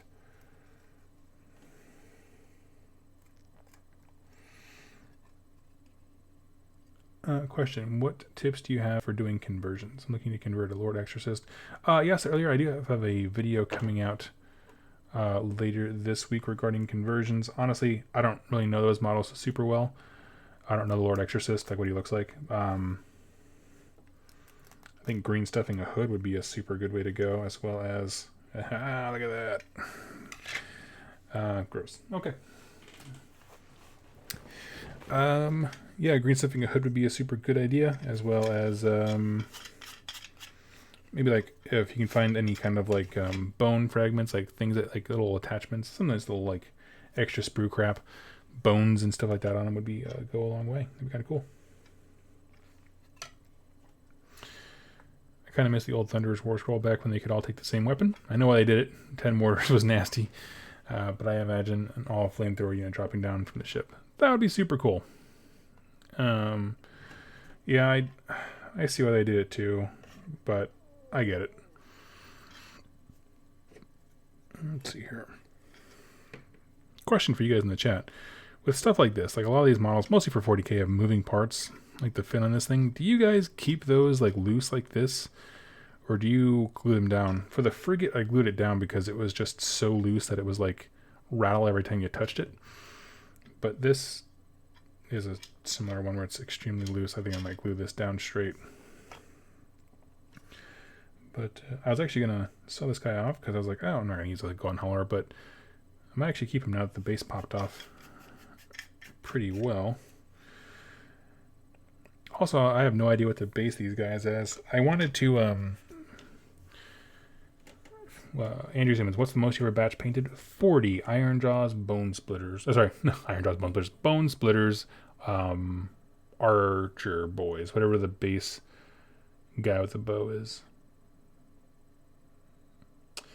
Yep, 40 at once, and it was miserable, and I just vowed never do it again. Normally, besides that, my batches are in 10s or 20s. I don't really go beyond that.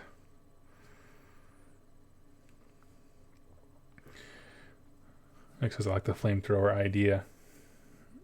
The rattling is for intimidation. Yeah. Yes, be super scared of this coming at you. Let's see here. I glued all the moving parts to my character. Yeah, that's what I'm thinking too. And anything else that makes it easier to paint so it's not flopping everywhere trying to get the fin done. Though I kind of like the copper he used for this. It's the same copper I use on my frigate, I think. Sweet. Maybe he did prime them and he's primed them gray. I have no idea. I've never seen him paint anything else. He did like Dark Eldar once and they're just black. So I was like, okay. Glue them all down. Yeah, let's just do it. Let's glue it down.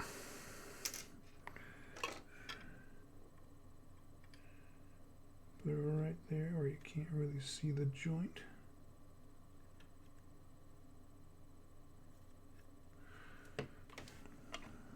Get her lined up. Okay.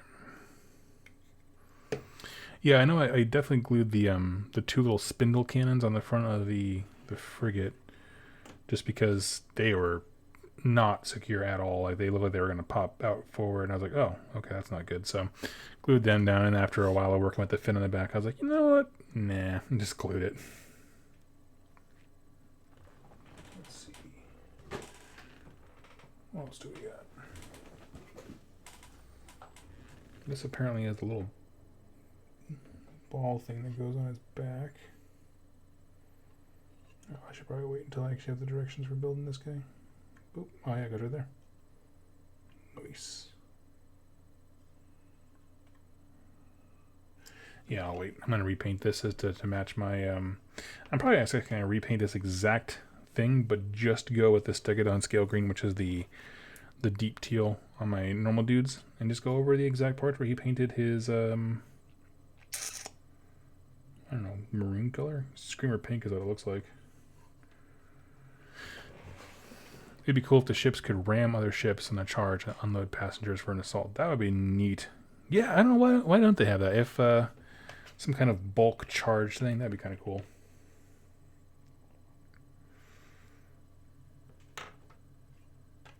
That would be pretty stinking neat.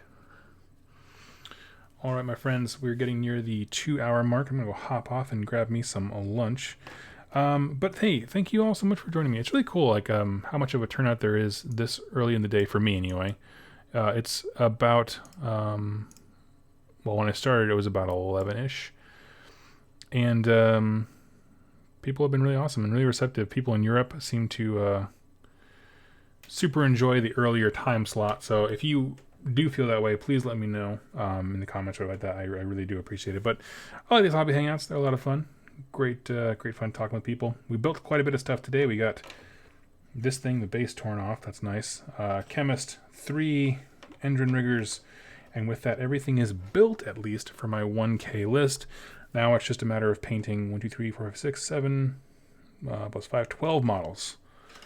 12 models, and you will see these on the internet because I can take them to rerolling ones at that point. Because people have been asking apparently a lot for KO. Which is great. I love that there's demands for armies and things like that. So that's awesome. So thank you all so much for joining me, and look forward to more fun content. Like I said, it's a snow week for me, so no deliveries are being made, so I don't have a whole lot of material to use for Battletomes and stuff like that. But I have a video coming out later about conversions and kit bashing, as well as a lore question that was very interesting where someone wanted to base their Stormhost on hospitals and doctors and healers, and so we're going to explore medical care in the mortal realms. So hope you all enjoy that, and I will see you then. Bye-bye.